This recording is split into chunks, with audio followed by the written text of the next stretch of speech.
Sadio Ousmane, le fondateur du Centre africain pour le droit et le développement, c'est l'organisme qui organise ce congrès appelé Congrès africain des juristes d'affaires que nous avons fondé en 2008 et qui se tient annuellement dans un pays différent et sur une thématique transversale différente.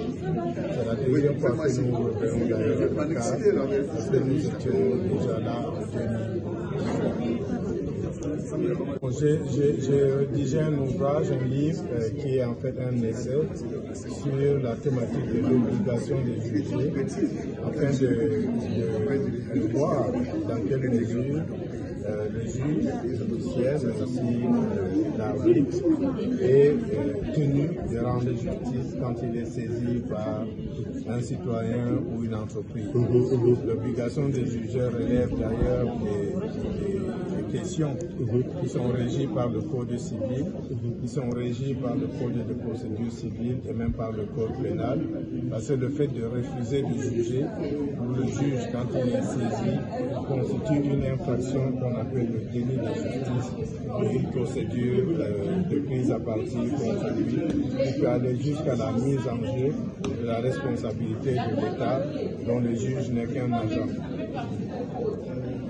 Bon, la juridiction du Sénégal n'est pas en soi différente de toutes les juridictions dans nos pays, parce qu'en vérité, le juge sénégalais, comme le juge béninois, comme le juge camerounais, est appelé à rendre justice en disant le droit.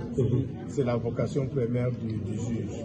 Maintenant qu'il soit camerounais, béninois, congolais ou comorien, il a cette obligation et on se rend compte que selon les pays, c'est vrai, la réglementation diffère un peu quant à l'organisation judiciaire, mais cette obligation, elle demeure. La preuve, elle est fondée sur le serment du juge, puisque tous les juges prêtent serment, ils sont assermentés, et c'est la même formule de serment qu'on a dans tous nos pays et qui lie professionnellement le juge. Merci. Merci.